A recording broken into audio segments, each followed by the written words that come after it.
자, 우리 하나님이 함께 하신다, 함께 하심이라는 이런 제목 가지고 잠깐 말씀을 나누려고 하는데, 자, 이런 얘기로 시작하고 싶어요. 우주의 크기가 얼마나 큰지 아십니까? 모릅니다. 그죠? 근데 이 천문학자들이, 천체 물리학 하시는 이런 분들이 소위 현미경이 아니라 망원경 가지고, 천체 망원경 가지고 또 물리학을 동원해서 또 컴퓨터를 동원해서 계산을 해보니까 인간이 관측 가능한 이 우주의 길이가 얼마큼 되냐면 170억 광년이래요. 그러니까 빛의 속도로 170억 년 동안 날아갈 만큼 크다는 거죠. 여러분, 이게 상상이 되십니까? 얼마나 큰지? 우리가 눈으로 보는 우주는 그저 은하계 안에 있는 그 수많은 별들, 그것 보고도 와, 하늘에 이렇게 별이 많구나, 우주가 이렇게 크구나라고 얘기를 하는데, 사실은 그 170억 년, 그것보다 더 크다는 얘기죠. 관측 가능한 게 그거밖에 안 되니까. 그 우주 안에 이 은하계라고 하는 것은 지극히 작은 것이라는 거예요. 그래서 생각을 하고 또 생각을 하고, 과학자들이 하나님을 안 믿는 사람들이 많은데도 이 우주의 크기를 생각하면 경외심이 생긴다 할 정도로 이 우주가 이렇게 크죠. 여러분, 이 큰 우주 속에 하나님은 어디 계시는 것 같습니까? 굉장히 중요한 질문입니다. 하나님은 어디 계신 것 같아요? 우리가 생각하기에 하나님은 여기 계시다 혹은 저기 계시다, 이렇게 생각하기가 쉬워요. 그런데 하나님은 이 우주 가운데 계시지 않습니다. 무슨 말인지 아시겠어요? 하나님은 우주보다 크시기 때문에. 하나님은 이 우주를 만드신 분이시고, 하나님은 어딘가에 담기는 그런 분이 아니라 우주를 품고 계시는 분이시기 때문에 하나님은 이곳에 계시지 않고 저곳에도 계시지 않고 모든 것을 다 품고 계시는 분이시기 때문에 어디 계세요? 아무데나 다 계신다라고 합니다. 신학자들이 말을 만들어냈죠. 그래서 어떤 얘기를 하냐면, 하나님의 한자로 쓰니까 한글로 표기하긴 했지만 한자어예요. 무소부재라는 단어를 만들어냈어요. 안 계신 곳이 없다, 어느 곳에든지 다 계시다라고 하는 이런 단어.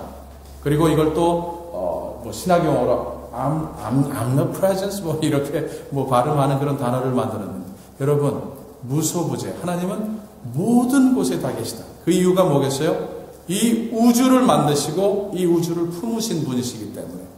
우리 어린 시절에 애들이 노래하는 찬양곡이 있잖아요. He's got the whole world in his hand. 하나님 손 안에 이 우주를 담고 계시기 때문에 하나님은 여기 계시다 저기 계시다 하는 분이 아니시고 온 우주 가운데 아무 곳에나 다 계시다라고 하는 것. 그분은 어딘가에, 토저 목사님이 얘기하신 것처럼 He's not contained, He contains. 하나님은 어딘가에 속해 계신 분이 아니라 모든 것을 다 품고 계신 그런 하나님이시다라고 하는 것. 여러분, 믿으십니까? 이 말이 실제 저와 여러분에게 무슨 뜻인지 아시겠어요?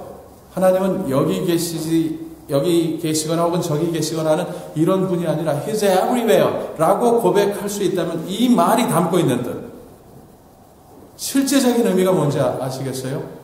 하나님이 한 번도 우리와 함께 하시지 않은 적은 없다라는 얘기죠. 그죠? 하나님은 언제나 우리와 함께 하셨다는 거예요. 왜냐하면 그분은 우주를 만드셨고 그 안에 있는 나도 만드셨고 나를 품고 계시기 때문에 하나님이 한 번도 나와 함께 하시지 않은 적은 없다라는 이런 얘기죠. 자, 이렇게 얘기하면 사람들이 머리를 휙 돌려가지고 무슨 생각을 하냐면, 그러면 조금 문제가 있는데요. 무슨 얘기냐고 들어보니까, 하나님이 만약에 나만 바라보신다면 굉장히 진하게 바라보시는 거고, 나와 함께 하신다면 굉장히 덴시티가 높은 그런 프레젠스를 보이시는 건데, 하나님이 이 넓은 우주를 싸매고 계시고 세상에 이렇게 많은 사람들이 있고 이렇게 저렇게 다루셔야 할 일들이 이렇게 많은데 하나님이 그 모든 것을 주관하신다면 하나님의 관심과 하나님의 사랑은 그런 식으로 나뉘어져 있지 않느냐라고 해서 걱정하시는 분들. 여러분, 그렇지 않아요. 완전이라는 것을 아세요? 우리는 완전하지 못한 존재이기 때문에 이 완전이란 개념을 이해하지 못하는데, 하나님은 매 순간 완전하신 관심과 완전하신 사랑으로 우리를 사랑하신다는 거예요. 더 쉽게 표현해 볼까요? 하나님은 우리를 어떤 관심을 가지고 바라보시고 어떤 사랑으로 사랑하시는지 더 쉽게 설명을 할까요? 이 세상에 70억 되는 사람이 있어도 그리고 수많은 별들이 있고 하나님이 돌보셔야 하는 수많은 일들이 있어도 하나님은 나에 대해서 어떤 관심을 보이시냐면 이 세상에 마치 나 하나 존재하는 것입니다. 모든 관심을 나에게 쏟고 계시다고, 그 사랑으로 사랑하신다고 성경이 그렇게 말하는 것이죠. 제 얘기가 아닙니다. 자, 우리 시편 39편을 139편을 보니까 어떤 시인이 이런 고백을 하는, 내가 주의 신을 떠나 어디로 가며 주의 앞에서 어디로 피하리까? 내가 하늘에 올라갈지라도 거기 계시며 음부에 내 자리를 펼지라도 거기 계시나이다. 내가 새벽 날개를 치며 바다 끝에 가서 거할지라도 곧 거기서도 주의 손이 나를 인도하시며 주의 오른손이 나를 붙드시리이다 라고 하는. 또 예레미야는 이렇게 얘기를 했어요. 나 여호와가 말하노라 나는 가까운데 하나님이요 먼데 하나님은 아니냐? 나 여호와가 말하노라 사람이 내게 보이지 아니하려고 누가 자기를 은밀한 곳에 숨길 수 있겠느냐? 나 여호와가 말하노라 나는 천지에 충만하지 아니하냐라고 하는. 여러분, 이 말, 하나님이 천지에 충만하시고 마치 한 사람을 바라보시는데 모든 관심을 가지고 모든 사랑을 가지고 그렇게 바라보신다라고 하는 얘기는 한 번도 나를 잊으신 적이 없다는 것, 한 번도 나와 함께 하시지 않은 적이 없다라고 하는 것. 이 말을 달리 표현하자면 문제가 뭐냐면 우리 때때로 느끼잖아요. 하나님 정말 나와 함께 하십니까? 하나님을 향해서 이렇게 외치기도 하고 하나님을 향해서 손가락질하면서 왜 나를 외면하십니까? 나를 돌보지 않으십니까? 라고 얘기할 때 문제는 하나님이 나를 그렇게 관심 없어 하신 것이 아니라 뭐가 문제였어요? 내가 그렇게 나와 함께 하시고 나를 사랑하시는 그 하나님을 바라보지 못했던 것. 하나님이 나와 함께 하시지 않았던 것이 아니라 내가 하나님과 함께 하지 못했던 것이 문제였다는 것. 하나님 내 편이셨습니까? 나를 돌보셨습니까? 이렇게 얘기할 때 정말 문제는 하나님이 내게 관심이 없으시건 내 편이 아니셨던 것이 아니라 내가 살아가는 순간들 속에서 하나님 편에 서지 못한 채로 살아왔던 것. 이것이 문제라는 거죠. 자, 성경이 끊임없이 우리를 향해서 말해주고 있는 것이 있다면 하나님은 언제나 자기 백성과 함께 하신다라고 하는 거예요. 예수님도 약속하셨어요. 세상 끝날까지 내가 어떻게 하겠다고요? 너희와 항상 함께 할 것이다라고 하는 거예요. 여러분, 이 말이 담고 있는 뜻이 뭔지 아십니까? 하나님이 우리와 함께 하신다라는 얘기는 우리는 이렇게 이해하기 쉬워요. 하나님이 내가 뭔가 뭘 잘못했나 이거 책 잡기 위해서 꼬투리 잡기 위해서 지켜보시는 감시하시는 하나님, 이런 눈길로 느끼기 쉬운데 하나님이 우리와 함께 하시다. 하나님이 한 번도 우리와 함께 하신 적이 없고 늘 여전하신 완전하신 사랑과 은혜로 우리를 지키고 돌보신다라고 했을 때 그 말이 담고 있는, 하나님이 함께 하신다는 그 말이 담고 있는 뜻은 보호입니다. 축복이에요. 인도하심입니다. 하나님은 우리를 그렇게 사랑하시기 위해서 내가 너희와 함께 한다라고 이렇게 얘기하고 있는데, 이 하나님의 축복의 함께 하심을 누가 경험하냐면, 이상한 얘기죠. 하나님은 언제나 우리와 함께 하셨다면 우리는 그 하나님의 축복을 늘 경험하면서 살아야 하는데, 누가 느끼는가 하면 하나님과 함께하는 사람. 그죠? 하나님은 함께 하시지 않은 적이 없어요. 우리가 함께 하지 않았기 때문에 그 하나님의 인도하심과 보호하심과 축복하심을 경험하지 못했다는 것. 이게 성경의 증거입니다. 내가 하나님 편에 서지 못했기 때문에 하나님이 주시려고 하는 것, 나로 하여금 누릴 수 있도록 예비하신 이런 것들을 누리지 못했다라는 이런 얘기예요. 제가 이 목 수술을 받고 몸을 가누지 못하는 그런 상황에서 한국에 있는 노이가 하나님이 이 말씀 주셨다고 한번 묵상을 해보라고 시편 91편 말씀을 이렇게 전해줬어요. 그래서 이 부분을 묵상하고 했는데 처음에는 무슨 말일까 좀 애매하기도 했는데 보니까 이렇게 적혀져 있는데, 자, 한번 보세요. 지존자의 은밀한 곳에 거하는 자는 전능하신 자의 그늘 아래 거하리로다. 무슨 뜻이겠어요? 지극히 높으신 하나님께 피하는 자, 그 사람은 무엇을 경험한다고 얘기하는 겁니까? 하나님의 전능하신 손길을 경험할 것이다 라고 해서 구구절절히 다 그런 얘기로 나가다가 끝부분에 가면 이런 얘기가 나오는데, 하나님이 가라사대, 누가요? 하나님이 이렇게 말씀하셨어요. 저가 나를 사랑한즉 내가 저를 건지리라. 저가 내 이름을 안즉 내가 저를 높이리라. 저가 내게 간구하리니 내가 응답하리라. 저희 환난 때에 내가 저와 함께하여 저를 건지고 영화롭게 하리라 라고 하는. 하나님의 약속입니다. 그죠? 근데 이거 누가 경험하죠? 어떻게 하는 사람? 함께 하는 사람. 그죠? 이 시인이 적은 이 말에 의하면 지존자의 은밀한 곳에 거할 때 이런 경험이 우리의 것이 된다라고 얘기하잖아요. 그죠? 전능자의 그늘 아래 거할 때.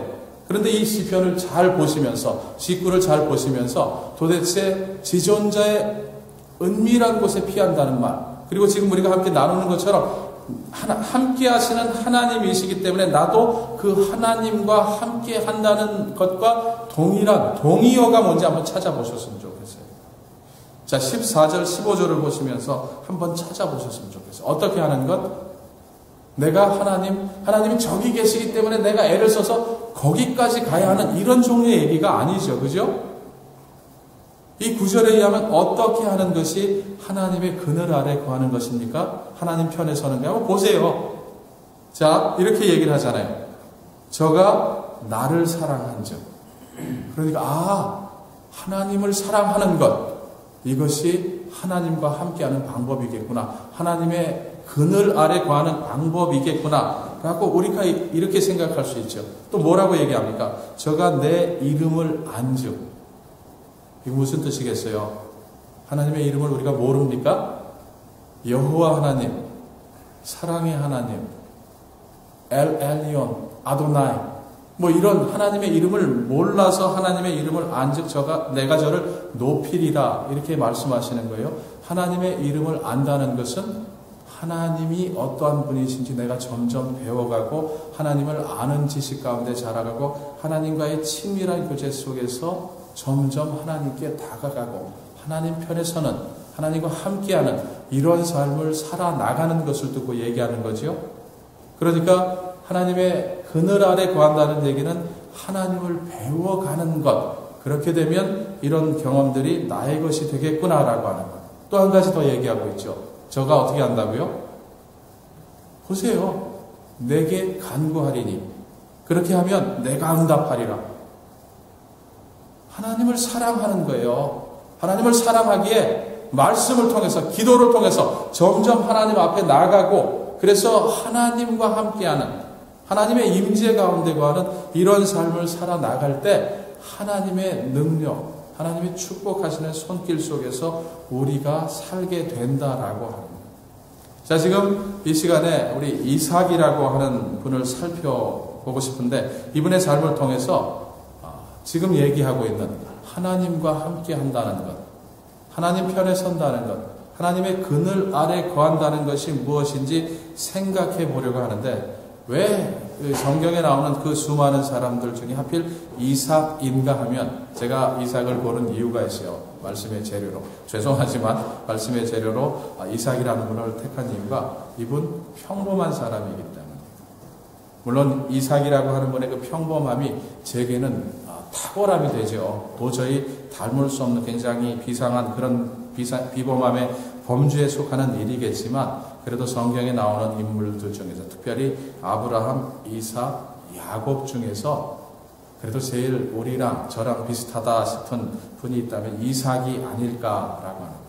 아브라함, 믿음의 조상이라고 부르니까 너무 탁월하신 분이잖아요. 도저히 흉내낼 방법이 없고, 또 야곱, 이삭의 아들 되는 야곱, 너무 하나님을 향한 열심을 가지고 있어서 도저히 그 열심을 흉내낼 수 없는데, 그래도 왠지 모르게 이 이삭이라고 하는 분을 보면 나와 비슷한 것 같고 평범해 보이기도 하고 해서 이렇게 고른 거죠. 자, 우리 잘 아시는 것처럼 아브라함, 이삭, 야곱 이 세 분 중에 누가 제일 오래 사는 것 같습니까? 뭐 이 나이까지 외울 필요는 없는데 창세기 35장을 보니까 아브라함이 175세를 살았다고 적고 있고 야곱이 147세. 그런데 놀랍게도 이삭은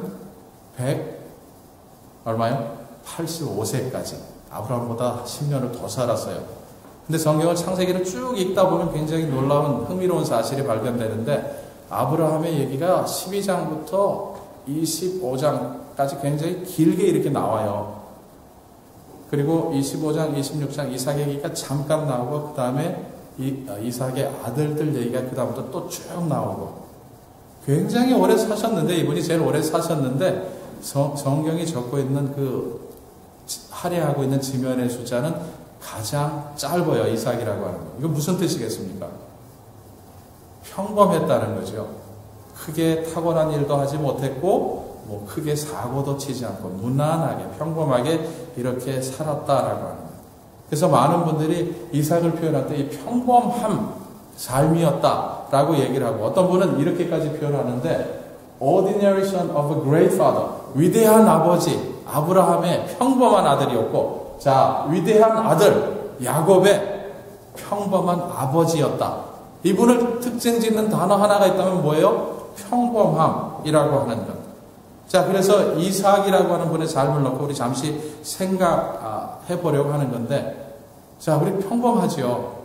이 평범한 사람들이 가지는 생각이 뭔지 아십니까? 한계가 있어요. 내가 평범한데, 내가 이런데, 여기까지는 괜찮은데 그 다음 생각이 어느 쪽으로 주로 가냐면, 그래도 하나님이 나를 사랑하실까? 내게 탁월함이 없는데, 내가 이 모양인데 여전히 하나님은 나를 사랑하고 돌보실까라고 하는 이런 생각을 갖기 쉬운 사고 구조가 바로 이 평범함 속에 담겨져 있기 때문에, 어쩌면 여러분이 그렇게 생각하실지도 모르겠어요. 죄송합니다. 탁월하신데 제가 평범하다고 지금 무시하는 것이 아니라, 평범하다라고 생각하는 사람들의 가지는 특징 중에 하나가 나를 사랑하실까라고 하는 거예요. 별로 잘난 것도 없는데. 대답이 뭐죠? 우리 알고 있어요. 하나님 어떻게 하신다고요? 사랑하세요. 평범해도 사랑하시고 비범해도 사랑하시고, 좀 야곱처럼 별나게 살아도 사랑하시고, 하나님은 사랑하시는 하나님이시기 때문에. 자, 우선 1절부터 5절을 보니까 우리 이삭이라고 하는 분이 어떻게 인생을 살고 있었는가 하는 것에 대해서 보게 되는데, 자, 한번 보시면 아브라함 때에 첫 흉년이 들었더니 그 땅에 또 흉년이 들매. 자, 흉년 얘기가 나오죠. 우리 잘 아시는 것처럼 창세기 12장부터 이렇게 보면 아브라함이 갈대우르 땅에서 우상을 섬기고 살았을 때 하나님이 부르셨어요. 영광의 하나님이 나타나셔서, 자, 내가 제시하는 땅으로 가라. 그럼 내가 너를 복의 근원 삼겠다라고 이렇게 부르셔서 아브라함이 낑낑 매고 갑니다. 그죠? 그래서 하란을 거쳐서 가나안 땅에 왔어요. 약속의 땅에 왔는데, 자, 우리가 기대하기에 약속의 땅에 어렵게 왔다면 우리를 기다리고 있어야 하는 것이 무엇이겠습니까? 당연히 하나님의 축복이죠. 젖과 꿀이 흐르는 하나님의 약속이 넘치는 그런 삶이어야 하는데, 실망스럽게도 그를 기다리고 있었던 것이 무엇이었습니까? 가뭄이었어요. 가뭄. 흉년. 가자마자 이런 흉년을 맞게 되는데, 이거 뭐 거기까지 다 살필 수는 없지만 그냥 간단히 얘기를 하자면 굉장히 의도적으로 하나님이 계획하셨다라고 하는 것. 그 이유는 아브라함으로 하여금 이제 하나님의 축복을 누리는 방법, 그게 뭐겠어요? 믿음이라고 하는 것이 무엇인지를 알도록 하시기 위해서 하나님이 기획하셨다라고 이렇게 말할 수 있는데, 자, 우리 지금 읽은 이 구절에 보니까 그 아들 되는 이삭도 똑같은 종류의 흉년을 경험하게 되었다라고 하는 것.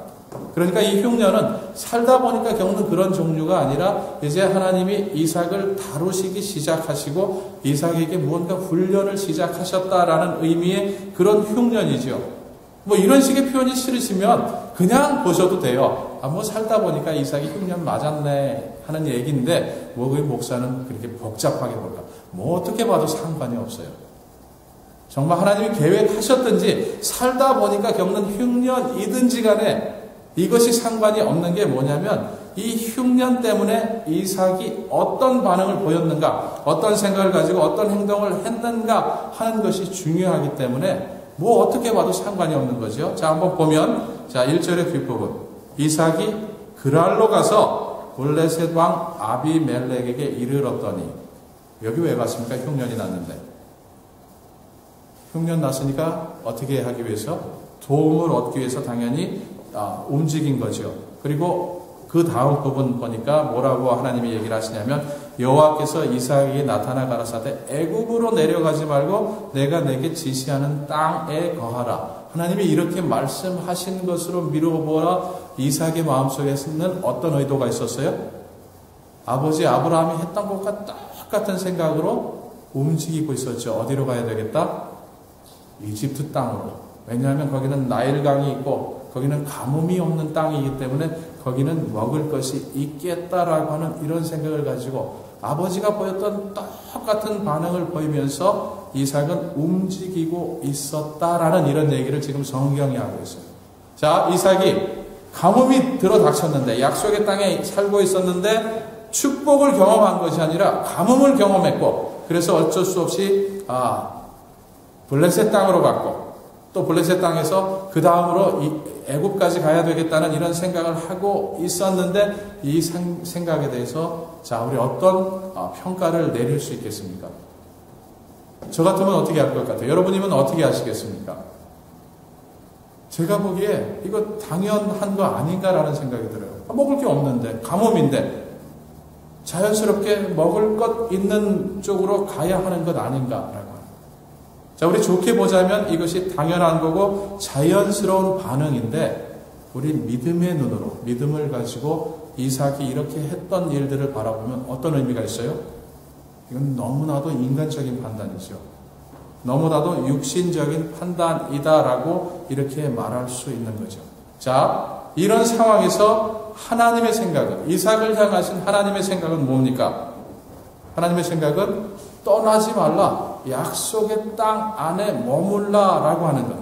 하나님의 의도가 뭐예요? 그 다음 부분을 보니까 이 땅에 유하면 내가 너와 함께 있어. 잘 보세요. 어떤 단어가 가장 많이 반복되는지. 내가 너와 함께 있어. 내게 복을 주고 내가 이 모든 땅을 너와 내 자손에게 주리라. 내가 내 아비 아브라함에게 맹세한 것을 이루어 내 자손을 하늘의 별과 같이 번성케 하며 이 모든 땅을 내 자손에게 주리니 내 자손을 인하여 천하 만민이 복을 받으리라. 이는 아브라함이 내 말을 순종하고 내 명령과 내 계명과 내 율례와 내 법도를 지켰음이니라 하십니다. 하나님 지금 무슨 얘기하고 있어요? 자, 너가 지금 상황을 바라보면서 염려하고 걱정하고 그런 판단 때문에 내려가지만 걱정하지 말라고. 내가 내 삶을 주관하겠다고. 지금 내라는, 하나님이라는 1인칭과 내라는 이삭이라는 이 두 단어가 강조가 돼서 계속 표현이 되고 있죠. 하나님이 이삭의 인생의 주도권을 잡고 축복하시겠다라고. 그리고 이 내용을 잘 살펴보면 아브라함에게 약속하셨던, 자, 내가 너를 복을 주어서 복의 근원 삼겠다라고 하는 그 내용과 동일한 얘기를 계속해서 반복하고 있어요. 자, 이 축복을 경험하기 위해서 이삭이 해야 하는 일이 뭐였습니까? 하나님이 이렇게 말씀하실 때 단 한 가지죠. 뭐예요? Don't leave, stay. 떠나지 말고 이 약속의 땅에 거하라. 이거 한 가지예요. 그죠? 하나님이 요구하셨던 것은 굉장히 심플합니다. 그리고 하나님이 떠나지 말고 이 땅에 거하라 라고 얘기했을 때 그 의미는 뭐겠어요? 네 몸뚱아리가 여기 있어야 한다라는 이 얘기가 아니라 하나님의 의도는 내가 내게 준 이 약속을 믿어라라는 얘기죠. 그죠? 신뢰하라라는 거예요. 자, 눈으로 볼 때 지금 다 모든 것이 말라 비틀어져가는 이런 세상이에요. 먹을 것이 하나도 없고, 그리고 지금 생각 끝에 아직 약속의 땅을 벗어나지는 않았지만 이방 사람들이 차지하고 있는 블레셋 땅에 와 있어요. 지금 신분도 해결되지 않았고 주변에 위협이 점점 다가오고 있는 이런 상황인데, 자, 우리는 당연히 여기를 떠나야 한다라고 생각하는데 그것이 마땅한데 하나님은 무엇을 요구하고 계시냐면 가지 말라고, 나를 믿고 여기 기다리라고. 여기서 여러분 같으면 어떻게 하시겠습니까? 참 힘들죠, 그죠? 쉽지 않은 상황인데 하나님은 단 한 가지, 나를 신뢰하라. 나를 신뢰하면 여기 머물게 될 것이고 여기 머문다면 나는 내게 준 이 약속을 반드시 이룰 것이다 라고 이 말씀을 하고 계시다는 거예요. 여러분 어떻게 하시겠습니까? 여러분, 우리에게 요구하시는 것이 바로 이런 거예요. 그죠? 우리가 살면서 열심히 사는데 그 열심히 사는 것 자체가 문제가 아니라 때때로 하나님께서 우리에게 분명히 약속하신 바가 있는데 우리 눈에 보이는 것 때문에 이렇게 가야지라고 판단할 때가 많이 있는데, 그것이 정말로 하나님께서 주신 약속과 정반대의 것이라면 한번 생각해 보아야 한다. 자, 우리 2주 전에 무슨 얘기를 했냐면 우리가 정말로 그리스도의 향기를 나타내는 그런 삶을 살면서 주님께서, 승리하신 주님께서 앞장서 가시는 그 행진 가운데 참여하기 위해서는 어떻게 해야 한다고요? 하나님 앞에 거하는 삶, 예수 그리스도 안에 머무는 삶, 성령의 인도하심 속에 사는 삶, 그런 삶은 어떤 거겠어요? 이삭의 입장이 되본다면 어떤 거겠어요? 믿음으로 이 약속의 땅을 떠나지 않고 그냥 거기 머무는 것. 좀 고생스럽겠구나. 그러나 내가 하나님을 신뢰하기 때문에 나는 여기 있어야겠구나. 라고 이렇게 판단하는 것이 바로 하나님 앞에 머무는 삶이고, 예수 그리스도의 품 안에 거하는 삶이고, 성령의 인도하심 속에서 사는 삶이 아니겠어요? 그죠? 자, 우리 지난주에 무슨 얘기를 했습니까? 베드로가 주여 주시거든 내게 명해서 자 무리를 걷게 해주십시오. 오게 해주십시오. 이렇게 얘기를 했을 때 베드로는 주님께서 오라라고 하는 음성을 들었고 그래서 갔지요. 그러다가 어떻게 빠졌습니까? 물결을 바라보고는, 바람이 이는 것을 바라보고는 거기 빠졌다고. 자, 베드로의 입장에 대해 봤을 때 이 땅에 머무는 것은 어떤 것이에요? 예수님을 바라보면서 물 위를 걷는 삶이죠. 그죠?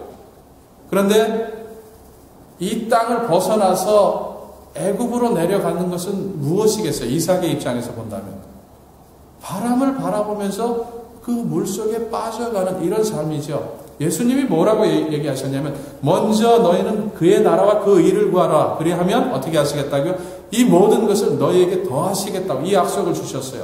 자, 이삭이 이 상황에서 애굽으로 내려갔다면 하나님의 나라고 하나님의 의고 다 상관없어. 내가 살고 봐야지. 라는 거고, 그렇다면 그 다음에 그가 경험하게 되는 것은 하나님의 약속이 자신의 삶 속에서 이루어지는 이것이 아니고 정반대의 것을 경험하게 되는 이런 상황. 지금 무슨 얘기를 하고 있는지 아세요? 이삭의 이 입장.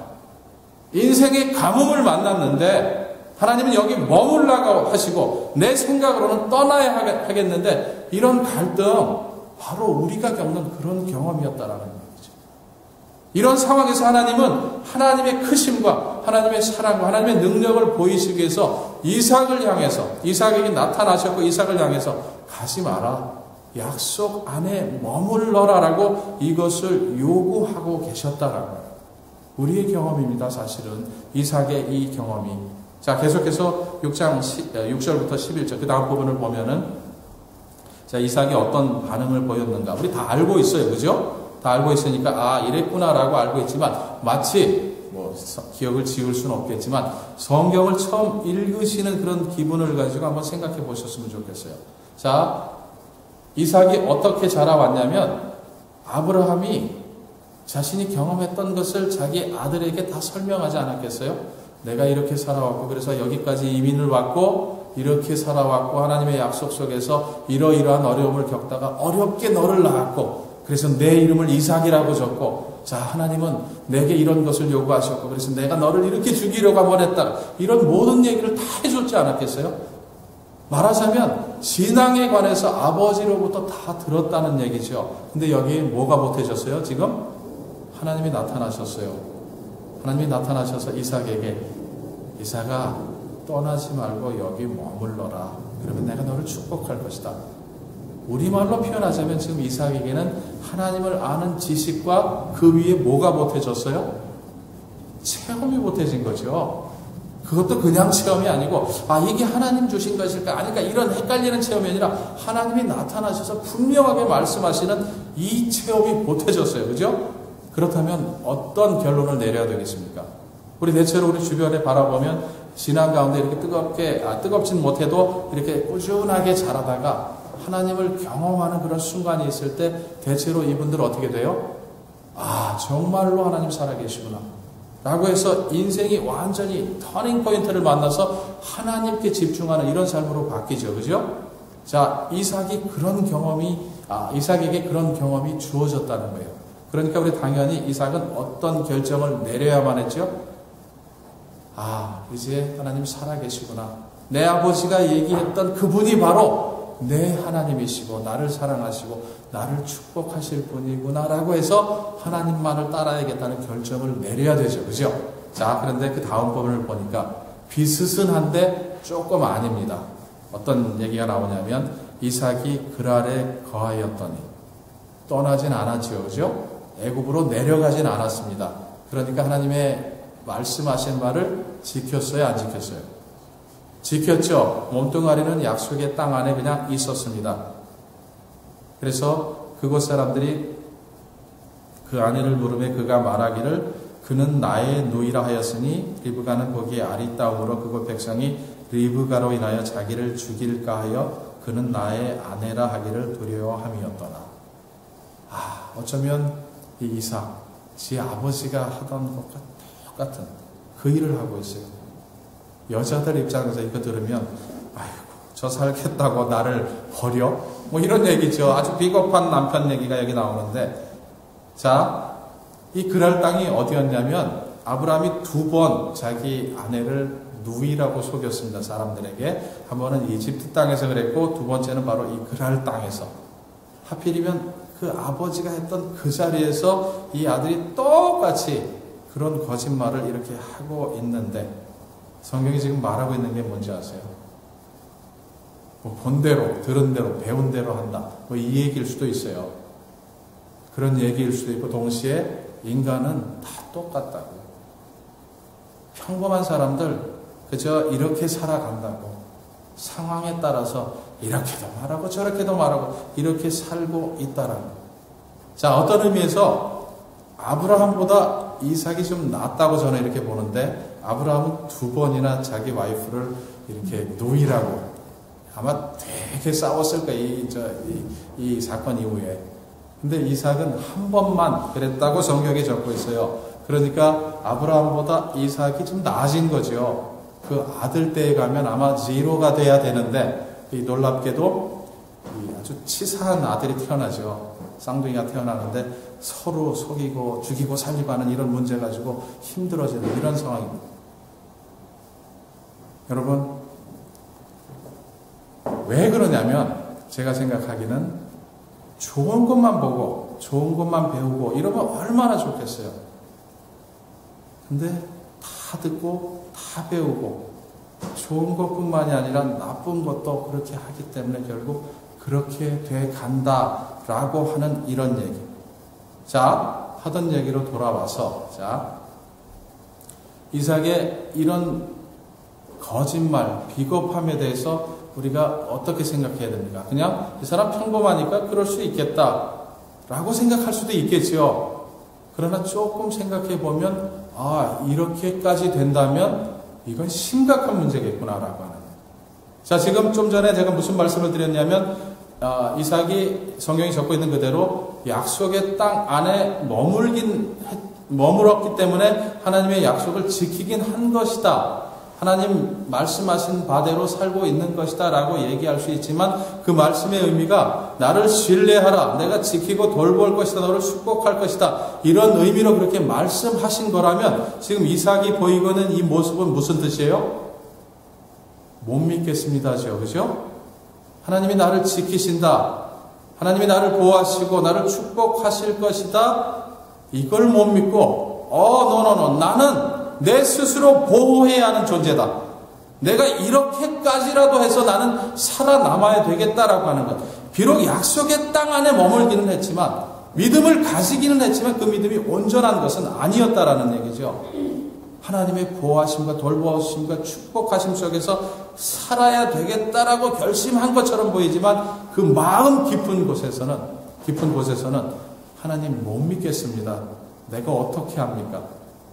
이 사람들이 나를 죽일지. 그러니까 나는 내 스스로를 보호해야 되겠습니다. 이 마누라가 어떻게 되든지 나는 좀 나 혼자 살아나야 되겠습니다. 라는 이런 생각을 가졌다는 거죠. 비슷하지요, 우리하고. 그죠? 죄송합니다. 자꾸 싸잡아서 저하고 비슷하다고, 우리하고 비슷하다고 뭐 이렇게 얘기를 해서 죄송한데, 평균적으로 평범한 사람들이 보이는 믿음의 반응들이 이런 거죠. 믿겠다고 가면서, 믿겠다고 고백을 했는데, 하나님만을 따르겠다라고 말했는데, 정작 삶 속에서 보이는 것, 하나님 잠깐 거기 계십시오, 하나님 못 믿겠습니다, 내가 내 스스로 내 삶을 좀 돌봐야 되겠습니다 하는 이런 생각을 가지는 경우가 많이 있죠. 자, 몇 점 주시겠습니까? 50점 제가 주고 싶어요, 이삭에게. 우리 올해를 시작하면서 자, 아브라함처럼 한 걸음씩 하나님 앞에 나가야 합니다라는 이런 말씀을 나누면서 아브라함에게도 50점 줬어요. 왜 50점 줬냐면 하나님이 지시할 땅으로 가라 그랬는데 이분이 어떻게 했어요? 가다가 하란 땅에 머물렀지요. 이유가 어떻게 됐건 간에. 그러다가 한참 다시 한번 하나님이 설득하실 때에 나머지 발걸음을 옮겼기 때문에 자, 아브라함이 보인 이 반응 반점짜리, 50점짜리 믿음이었습니다. 그런데 하나님은 그 50점짜리도 기쁘게 여기셨습니다. 이런 말씀을 전했는데 지금 이삭이 보이고 있는 그런 얘기도 마찬가지예요. 자, 그 다음에 나온 사건들이 뭐냐면 얼른 보자면 거짓말이 들통이 나죠. 망신을 당합니다. 누구에 의해서? 하나님이 들춰내셔도 되는데 하나님이 나타나셔서 이삭에게 야, 네가 나를 못 믿는구나 이렇게 설득하셔도 되는데 하나님이 사용하신 방법이 뭐예요? 하나님을 모르는 사람들을 통해서 그 수치를 드러나게 만드신 거예요. 거짓말하는 것은. 여러분 이 상황 이해가 되십니까? 이 상황에서 하나님은 보호하셨어요. 결국. 그러니까 우리가 아전인수격으로 우리 스스로를 위하는 마음으로 해석을 하자면 어떻게든 하나님은 자기 백성을 보호하신다. 이렇게 볼 수 있는데 그 얘기가 아니고요. 하나님은 지금 이삭을 훈련하시는 중이에요. 이삭으로 하여금 하나님을 신뢰하는 법을 가르치시기 위해서 이런 상황이 벌어지도록 했는데 이삭은 하나님을 신뢰하기보다는 스스로를 믿고 거짓말하면서 살고 있는데 이 가장 약한 부분, 이 거짓말한 대로 일이 진행되면 어떤 일이 벌어져요? 하나님이 자손에 대해서 약속을 하셨는데 이게 문제가 생기죠. 하나님은 이걸 들추시기 위해서 이방 사람들을 사용하셨고 이방 사람들을 통해서 이삭이 거짓말한 것을 말하게 하시는데 자, 이 사람들이 뭐라 그래요? 너 때문에 우리가 죽을 뻔했다. 무슨 뜻이 담겨져 있어요? 아브라함의 경우를 통해서 이분들은 배웠습니다. 하나님의 자녀들 건드리면 큰일 나는구나. 근데 이삭은 지금 뭐라고 했어요? 하나님의 자녀임에도 불구하고 그 하나님 못 믿고 거짓말하고 누가 더 믿음이 좋은 거예요? 사실 따지고 보면 이방 사람들이죠. 그분들은 하나님의 능력을 최소한 알고 내가 이랬다가 큰일 나겠구나 이 반응 보였는데 정작 하나님의 자녀라고 하는 이삭은 뭐하고 있어요?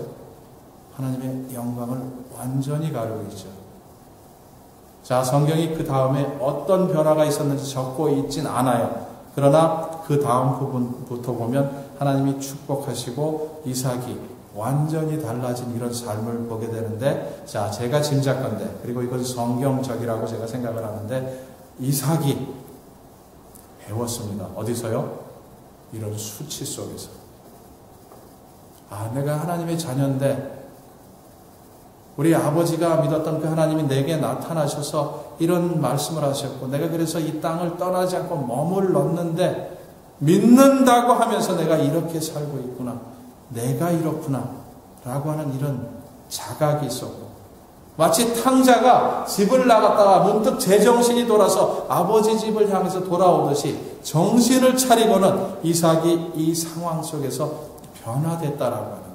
누구를 사용하셨어요? 이방 사람들, 환경을 사용하셔서 자기 백성을 깨우시고 그래서 하나님을 신뢰하는 법을 배우도록 하셨다라고 하는 거예요. 여러분 지금 굉장히 복잡한 얘기를 하고 있는 것 같지만 심플합니다. 하나님은 자기 백성에게 너무도 관심이 많으셔서 이 세상의 모든 것을 사용하셔서 그 마음을 돌이키시려고 애쓰신다고 하는 거예요. 이삭이 알아먹었어요. 이거구나. 내가 이렇게 수치스러운 짓을 했구나. 내가 이렇게 비겁한 짓을 했구나. 내가 이렇게 불신의 행동을 했구나 라고 하는 그 수치스러운 상황 속에서 그것을 깨닫고는 하나님을 향해서 돌이킨 것 같습니다. 그래서 약속. 하나님의 이 약속. 나를 축복하시겠다는 이 약속 내가 믿어야겠구나 라고 하는 이런 믿음을 갖게 되고 그래서 하나님을 신뢰하기를 시작했고 성경이 그래서 적고 있기를 12절부터 뭐라고 적고 있어요? 이삭이 그 땅에서 농사하여 그 해에 100배나 얻었고 여호와께서 복을 주심으로 그 사람이 창대하고 왕성하여 마침내 거부가 되어 양과 소가 떼를 이루고 노복이 심히 많으므로 블레셋 사람이 그를 시기하여 그 아비 아브라함 때에 그 아비의 종들이 한 모든 우물을 막고 흙으로 메웠더라. 주변 사람들의 시기를 받을 정도로 하나님의 보호하심과 하나님의 축복하심 속에서 살게 되었다라고 하는 거예요. 무엇을 통해서 배웠습니까? 실수를 통해서, 실패를 통해서, 수치를 통해서 이렇게 배웠다라고 합니다.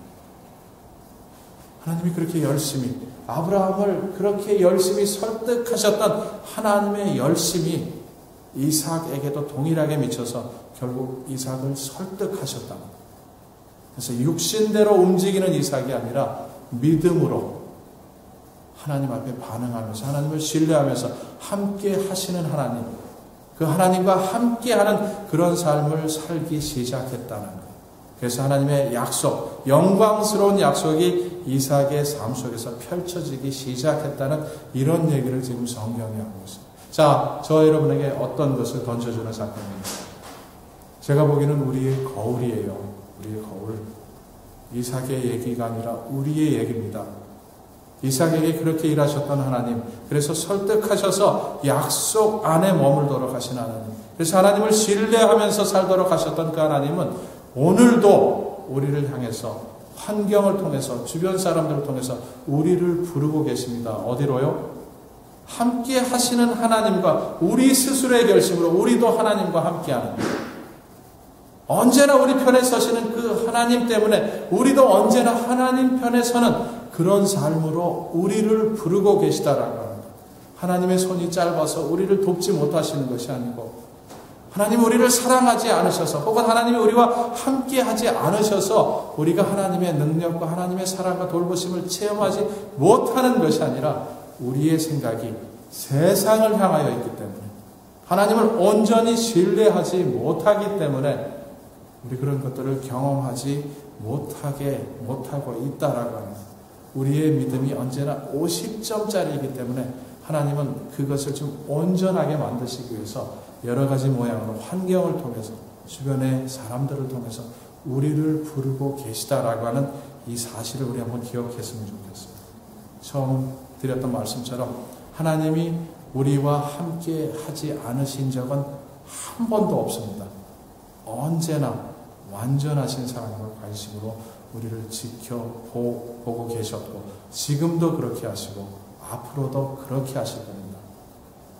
우리가 그 하나님을 향해서 나를 그렇게 바라보시기에 나도 당신을 그렇게 바라보겠습니다 라고 할 수 있다면, 이삭이 경험했던 이 경험이 바로 저와 여러분의 것이 된다면 이 믿음 가지셨으면 좋겠어요. 잠깐 기도하고